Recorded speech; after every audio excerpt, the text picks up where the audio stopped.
लेकिन हमारे भाजपाई मित्र कह रहे हैं राम राम जपना पराया माल अपना, राम राम जपना पराया माल अपना। इनका ध्यान लूटखोरी और भ्रष्टाचार में लगा हुआ है। इस कानून में क्या लिखा हुआ है मान्यवर?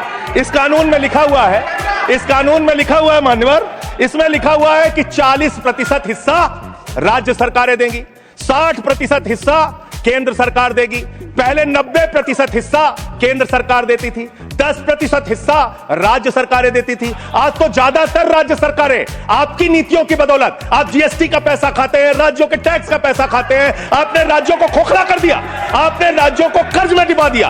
अब आप कह रहे हैं राज्य सरकारें इसमें पैसा लगाएंगी, यानी आप इस योजना को मारना चाहते हैं, आप इस देश के मजदूरों का हक मारना चाहते हैं, इस योजना को पूरी तरीके से खत्म और समाप्त करना चाहते हैं। इस मनसा से आप इस योजना को लेकर आए हैं, क्योंकि राज्यों के ऊपर आज जो कर्जा है वो मैं पढ़ के आपके सामने सुनाना चाहता हूं। तमिलनाडु 8,34,000 करोड़ रुपए, उत्तर प्रदेश 7,69,000 करोड़ रुपए, महाराष्ट्र 7,22,000 करोड़ रुपए, पश्चिम बंगाल 6,58,000 करोड़ रुपए, कर्नाटक 5,57,000 करोड़ रुपए, राजस्थान 5,62,000 करोड़ रुपए, आंध्र प्रदेश 4,85,000 करोड़ रुपए, गुजरात 4,67,000 करोड़ रुपए, केरल 4,29,000 करोड़ रुपए, मध्य प्रदेश 4,18,000 करोड़ रुपए, तेलंगाना 3,89,000 करोड़ रुपए, बिहार 3,19,000 करोड़ रुपए।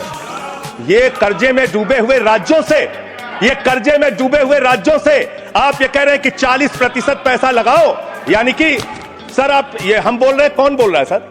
ये क्या हो रहा है? आप मैं आपसे पूछना चाहता हूं, राज्य जो कर्जे में डूबे हुए हैं, जो आप बोल रहे हैं वही रिकॉर्ड में जा रहा है। मान्यवर मैं ये कहना चाहता हूं कि जो राज्य पहले से ही लाखों लाख करोड़ रुपए के कर्जे में डूबे हुए हैं, आप उनसे कह रहे हैं 40% पैसा आपको लगाना होगा।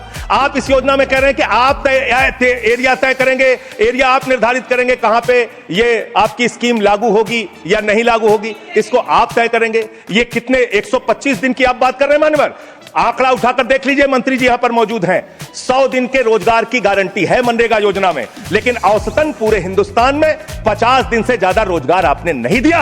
आपने मजदूरों के समय का काम किया, और आंकड़े ये बताते हैं कि आपका जो बजट का निर्धारण होता है 12 करोड़ लोगों के लिए 267 रुपए के हिसाब से अगर आप मजदूरी निर्धारित करते हैं तो करीब 3,13,000 करोड़ रुपए बनती है। आप उसके लिए 86,000 करोड़ रुपए का बजट रख रहे हैं, यानी कि मनसा आपकी शुरू से स्वयं यही है कि आप इस योजना के तहत लोगों को काम नहीं देना चाहते हैं, मजदूरी नहीं देना चाहते हैं। लेकिन मजदूरों के हक में मजदूरों की आवाज उठाने वाले लोग देश भर में संगठित हो रहे हैं। ये आप दूसरा अपराध करने जा रहे हैं। मैं आपको कहना चाहता हूं, आपके माध्यम से इस सरकार को चेतावनी देना चाहता हूं।